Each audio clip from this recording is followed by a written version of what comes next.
आज की कहानी एक बड़ी सी लैब से शुरू होती है जिसमें आज काफी हलचल हो रही थी। इस लैब में एक डॉक्टर अपनी सहायक मारिया को ढूंढ रहा था और उससे बार बार चाबी मांग रहा था। डॉक्टर के इरादे जानकर मारिया पहले ही छुप गई थी क्योंकि वो डॉक्टर को किसी भी हाल में चाबी नहीं देना चाहती थी। थोड़ी ही देर बाद डॉक्टर मारिया को ढूंढ लेता है और वो दोनों एक दूसरे पर वार करते हैं। कुछ दिनों बाद अब कहानी एक वीरान सी जगह से शुरू होती है। कुछ दोस्तों की गाड़ी एक पेड़ से टकराकर पलट गई थी। हालांकि किसी को ज्यादा चोट नहीं लगी थी, लेकिन फिर भी इस एक्सीडेंट के कारण सभी डर गए थे। ये सभी दोस्त मेडिकल स्टूडेंट थे जो दूसरे शहर जा रहे थे। ये दूसरे शहर एक लैब में जाने वाले थे ताकि वहाँ से कुछ सीख सकें। इस वीरान से इलाके में फोन पर नेटवर्क भी नहीं था, जिसके बाद वो मैप की मदद से आगे बढ़ने का फैसला करते हैं। अब सभी दोस्त अपना अपना जरूरी सामान उठाकर हाईवे की तरफ जाने का फैसला करते हैं ताकि उन्हें वहाँ से कोई मदद मिल सके। कुछ ही देर बाद सभी दोस्त एक जंगल में पहुँच जाते हैं और फिर जल्द ही अंधेरा हो जाता है। सभी दोस्त अंधेरे में भी आगे बढ़ रहे थे और रास्ते में उन्हें एक लैब नजर आती है। जे मैप देखकर कहती है कि ये लैब तो मैप में नहीं है। उसकी बात सुनकर जॉश आगे बढ़ता है और अंदर जाने का रास्ता ढूंढने लगता है। जॉश इसीलिए अंदर जाना चाहता था क्योंकि उसे लगा कि इस खुफिया लैब में जरूर कोई एक्सपेरिमेंट हो रहा होगा और उससे वो काफी कुछ सीख सकते हैं। जॉश जल्द ही अंदर जाने का रास्ता ढूंढ लेता है, जिसके बाद बाकी भी उसके पीछे पीछे अंदर आ जाते हैं। दरअसल इस रहस्यमय लैब को देखकर सभी दोस्त हैरान थे और वो इसके अंदर जाकर इसकी जांच करने का फैसला करते हैं। लैब का मेन दरवाजा बंद था, जिसके बाद वो लोग सीढ़ियों की मदद से लैब की छत पर आ जाते हैं। छत पर जॉश को अंदर जाने का रास्ता मिल जाता है, जिसके बाद रस्सी की मदद से जे नीचे जाती है। उसके बाकी दोस्त ऊपर ही थे, जबकि वो नीचे पहुंचकर कहती है, मैं मेन दरवाजे की तरफ जाती हूँ। इतना कहकर वो आगे बढ़ने लगती है और थोड़ा आगे जाने पर उसे डॉक्टर और मारिया की लाशें दिखती हैं। लाशें देखकर जे चीखती है और उसकी चीख सुनकर जॉश भी नीचे आ जाता है। जे जल्दी जल्दी उसके पास आती है और उसे दोनों लाशें दिखाती है। लाशों के पास ही स्विच बोर्ड था और जे लाइट्स ऑन करती है। लाइट्स ऑन होते ही बाकी भी नीचे जाने का फैसला करते हैं क्योंकि वो भी लैब को अंदर से देखना चाहते थे। आखिर में जब पीटर नीचे आ रहा था तो उसकी रस्सी बीच में ही अटक जाती है। वो कैरन से मदद मांगता है, लेकिन वो तो चुपचाप वहाँ से भाग जाती है। इसी दौरान पीटर की रस्सी टूट जाती है और वो धड़ाम से नीचे गिरता है। हालांकि पीटर को ज्यादा चोट नहीं लगी थी, मगर फिर भी बॉब और सोनिया जल्दी जल्दी उसे संभालते हैं। अब पीटर फिर से कैरन को पुकारता है, मगर वो तो यहाँ से चली गई थी। पीटर समझ गया था कि कैरन इस लैब से डर गई है और वो वापस गाड़ी के पास पहुँच जाएगी। अब जे और जॉश भी उनके पास आ जाते हैं और पीटर उन्हें कैरन के बारे में बताता है। कुछ ही पलों बाद सभी दोस्त लाशों के पास खड़े थे और उन्हें देखकर जे कहती है, इन दोनों ने ही एक दूसरे को मार डाला होगा। जे एक तेज तरार लड़की थी और सभी उसकी बात से सहमत थे।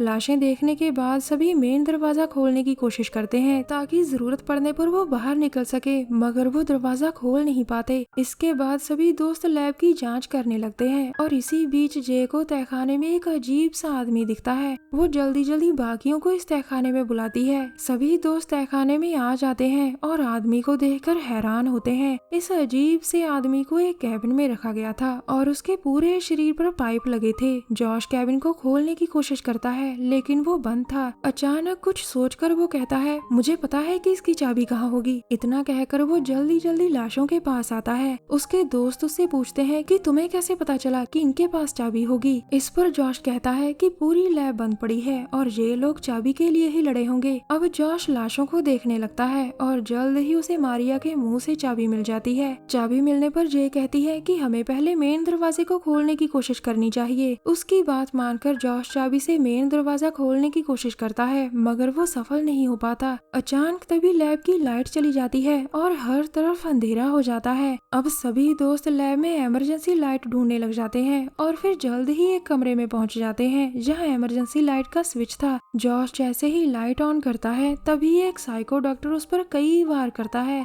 जॉश किसी तरह से धकेल कर वहाँ से भागता है, जिसके बाद उसके दोस्त बाहर निकलकर कमरे का दरवाजा बंद कर देते हैं। अब सभी दोस्त जख्मी जॉश को संभाल रहे थे, जबकि साइको डॉक्टर बाहर आने की कोशिश कर रहा था। जॉश जल्दी ही दम तोड़ देता है क्योंकि उसके जख्म काफी गहरे थे। इसके बाद वो जॉश की लाश को दूसरे कमरे में लाते हैं जहाँ रोशनी थी। जॉश की मौत के कारण जे अभी भी रो रही थी, जिसके कारण उसके बाकी दोस्त उसे कुछ देर के लिए अकेला छोड़ देते हैं। अब तीनों दोस्त उसी कमरे के बाहर आते हैं जिसके अंदर साइको डॉक्टर था। वो यहाँ इसलिए आए थे ताकि डॉक्टर बाहर न निकल सके। दूसरी दूसरी तरफ जे को कमरे में कुछ वीडियो कैसेट्स मिलती है। जब वो उन्हें चलाकर देखती है तो वीडियो में मारिया कहती है, इस लैब में हम एक सीरियल किलर के दिमाग पर एक्सपेरिमेंट कर रहे हैं जिसका नाम हमने इंक्यूबस रखा है। हमने इंक्यूबस को कोमा में रखा है और हम उसके दिमाग पर काबू पाने की कोशिश कर रहे हैं, मगर हमारी ही कुछ गलतियों के कारण ये एक्सपेरिमेंट फेल हो गया और हमें इसे बंद करना पड़ा। इसके बाद जे के हाथ कुछ फाइल्स लगती हैं जिनमें इंक्यूबस के बारे में काफी जानकारी थी। थोड़ी ही देर बाद बॉब और सोनिया जे को देखने उसके पास आते हैं। उनके जाने के बाद थका हुआ पीटर गलती से सो जाता है। अब जे बॉब और सोनिया को बताती है, मुझे फाइल्स में से उस अजीब से आदमी के बारे में काफी कुछ पता चला है जो कैबिन में बंद है। उसका नाम इंक्यूबस है और उसकी माँ उसे काफी टॉर्चर किया करती थी। एक दिन वो इतना गुस्से में आ जाता है कि वो अपनी माँ को ही मार देता है। अपनी माँ की मौत के बाद उसने और भी कई लोगों को मारा और जल्द ही सीरियल किलर बन गया। एक बार इंक्यूबस को खुफिया एजेंसी पकड़ लेती है, जिसके बाद उसे यहाँ लाया जाता है और उस पर एक्सपेरिमेंट शुरू हो जाता है। खुफिया विभाग का ये एक्सपेरिमेंट जल्द ही फेल हो गया था,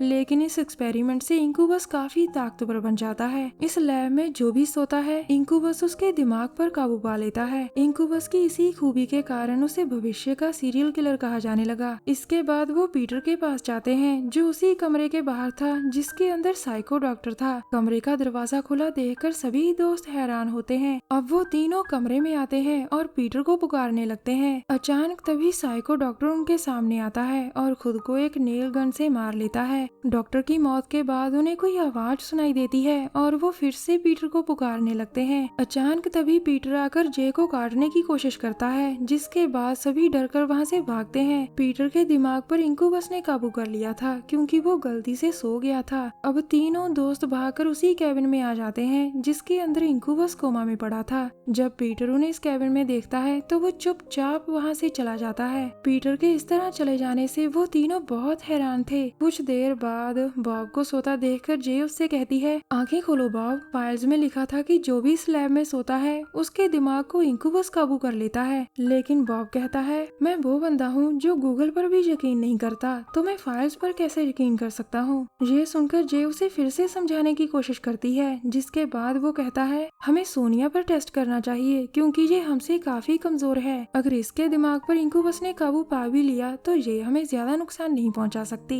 थोड़ी ही देर बाद कैबिन में जो सामान था उसी से जे और बॉब सोनिया को बांध देते हैं। अब सोनिया सोने की कोशिश कर रही थी ताकि इंक्यूबस की सच्चाई सामने आ सके। कुछ ही देर में सोनिया सो गई थी और तभी उसे नींद में इंक्यूबस दिखने लगता है जो उसके दिमाग पर काबू पा रहा था। अचानक सोनिया को सांस लेने में तकलीफ होने लगती है, जिसके बाद बॉब उसका मुंह खोल देता है और तभी सोनिया उसके हाथ पर काटती है। फिर वो जल्दी जल्दी आजाद होकर जे को भी मारने की कोशिश करती है और तभी बॉब उसके चेहरे पर एक कवर डाल देता है। सोनिया को रोकने के चक्कर में बॉब उसे जान से ही मार देता है। सोनिया की मौत से बॉब अब बहुत गुस्से में आ चुका था और वो इंक्यूबस के सारे पाइप्स निकाल देता है। अब वो जे से कहता है, मैंने इसके सारे पाइप्स निकाल दिए हैं और अब ये मर चुका है। अब हमें यहाँ से निकलने का रास्ता ढूंढना चाहिए। इसके बाद वो दोनों कैबिन से चले जाते हैं और बाहर निकलने का रास्ता ढूंढने लगते हैं। इसी दौरान बॉब पीटर को देख लेता है और वो उसके सिर पर वार करता है। बॉब के इस वार से पीटर मर जाता है और तभी वहाँ इंक्यूबस आकर बॉब की मुंडी मरोड़ देता है। इंक्यूबस को सामने देखकर जे बुरी तरह से डर जाती है और वो डर कर वहाँ से भागती है। वो भागकर वहीं आ जाती है जहाँ से वो लैब में आई थी। अब जे जल्दी जल्दी यहाँ से निकलने की कोशिश करने लगती है, लेकिन इंक्यूबस भी उसकी तरफ तेजी से बढ़ रहा था। जे जैसे ही ऊपर जाने लगती है तभी वहाँ इंक्यूबस आ जाता है। रस्सी देखकर वो समझ जाता है कि जे ऊपर गई है, जिसके बाद वो भी रस्सी की मदद से ऊपर चढ़ने लगता है, मगर जे तो नीचे ही थी और वो रस्सी को पकड़कर उसे जोर जोर से हिलाने लगती है। दरअसल ये सारी योजना जे की थी ताकि वो इंक्यूबस को मार सके। उसे पता था कि रस्सी देखकर इंक्यूबस उसके पीछे जरूर आएगा।